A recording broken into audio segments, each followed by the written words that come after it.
If you're familiar with Bret Weinstein, yeah.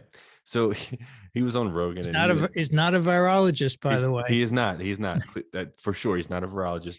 But he made a statement that, and I do think a lot of these people who are not virologists tend to say things to kind of not so much fearmonger, but it gets more views. To be honest with you, the craziest things that I've had on my podcast say that I'm like, damn, like they need to go watch the rest of this clip because they're not going to get everything out of it. Always tend to do the best, which I kind of do it to myself sometimes. But when people like him say stuff like what I'm about to say, I kind of tilt my head a little bit because he basically said that he said two things about bats. One, because he actually studies bats, though that is like his thing. He's not a virologist, but he understands bats and stuff like that. He said there was this one case of these filmmakers were filming like a scene of outside of a cave, like what you were talking about in China. And it was like when all the bats come out, either in the morning or late at night to go feed.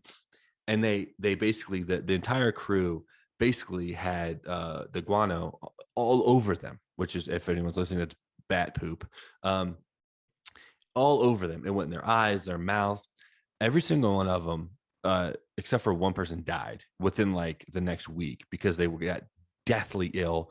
And they basically said it was because of the bats. So he was basically saying on one side, yes, bats can, give you these viruses and make you terribly sick and blah, blah, blah, blah. And on the other hand, he said, when it comes to COVID, the fact that, and like I said, he's not a virologist, but he was making statements like a virologist would. And that's why I want to ask you this. He's basically said that the virus had to come from a lab because a virus can't this quickly learn how to jump from host to host.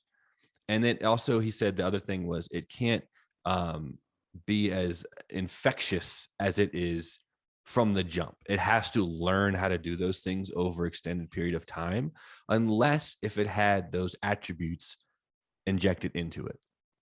So my question, I've always wanted to know this, I haven't been able to speak to anyone until you, is that even true? Can a virus, a novel virus, brand new, start fresh and be able to jump from host to host as quickly as COVID did, be as infectious as it is? Is that possible? All right. So Bret is completely wrong in that statement. Okay. Okay. 100% wrong. Viruses can't learn quickly enough is just a total misinformational statement. So RNA viruses in particular mutate a lot. Every time they reproduce in a cell, they make tons of mutants. So one bat in a cave, and it could be a million bats in that cave, that one bat has an incredible diversity of viruses every day, every time it produces new viruses.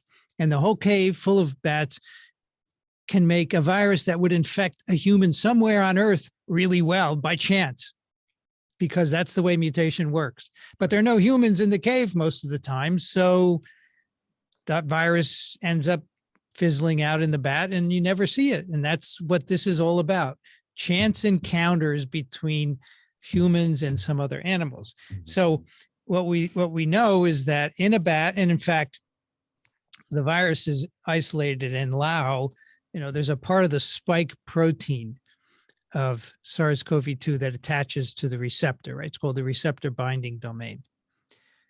Those bat viruses from Lao are almost identical to SARS-CoV-2 in the receptor binding domain. Those viruses never came near a lab. They're just randomly changing in bats. And by chance, you get one that can infect humans. And then it's a matter of encounter. And then the question is, so you can make something pretty close to what's needed to spread quickly in humans just in a cave somewhere. It doesn't take a lot of spread in humans. But then let's say you need a little more change. Now for SARS-1, we know what was in the bat cave and what ended up in people. There are not a lot of changes between those two. It didn't seem to take very much for it to go into humans really well, even though SARS-1 was a wimpy virus. It didn't transmit very well. Right.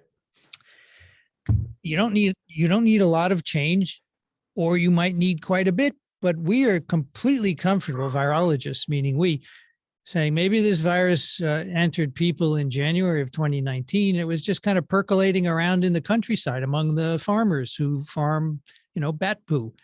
And then maybe at some point after a year of evolution in people, then it got the right sequence. I don't think it took that long. I think it probably went into people at some place, maybe October, November 2019, jumped a few times and rapidly was selected. And as Bret says, that's impossible to happen so quickly. He's wrong. You can get selection of viruses to do all kinds of things very quickly. And so whether it took a year or a month, it can happen because the virus could be very close to what you need already, just randomly. I mean, that's the key. You have to understand there are huge populations of viruses in these bats, and every possible sequence could be there that's needed to infect people. And it's just a matter of encountering. And of course, then when it gets into a person, maybe that person has a really good immune system and they clear it, and that's the end of the infection. So maybe you have to wait for a kind of older farmer to get infected, and then maybe the virus gets going. Then he brings it home to his elderly wife, and then so sure, this can all happen. Absolutely. And this is what virologists think about all the time. And I'm sure Weinstein does not. And that's why he thinks it's impossible. But, Corey, in science, you should never say impossible, because you're going to end up being proven wrong at some point. Right. No, that makes total sense. And that's kind of why, like I said, I tilted my head a little bit, because he was so sure. I believed him on the bat thing because that's his thing. But on that side of the fact that it couldn't do certain things without help of human, and that makes sense of what you just said, because if the perfect storm happens at this one bat in a cave, it can get close enough to where it could be ready to jump and jump and jump and mutate and mutate and mutate, and then you have what we have, with But Corey, even his story about was it a film crew and they got bat? Well, I don't buy that at all. But in Austin, Texas, there's a bridge, and every night the 500,000 bats fly out, and people go to see it. I went to see it. They just flow out, and people don't get sick from that. Wow. I'm not buying that story. No, hey, listen. Well, he could have, like I said, he could have been kind of like pushing on those buttons. He was on Rogan. It was kind of it was the biggest clip in that whole podcast. It was like the one that, like, because he was basically saying Wuhan lab started this because of what we just talked about, the possibilities of the COVID virus not being able to mutate and be so infectious. So that's a fundamental key thing. Viruses can change very quickly. They change quickly all the time, but then whether you have the right selection or not depends. But there's nothing to say that it couldn't happen very quickly, or it might take a year. And I think that's doing a disservice for Rogan to have him on to talk about a virus, because he really doesn't get viruses. And, it's not an insult to him, because he's an evolutionary biologist, okay? And I don't know much about the evolution of bats. And I'd be the first to say, no, you don't want me on your show to talk about that. Right. But he needed to get a virologist on to talk about it, because Bret simply doesn't think about it all the time.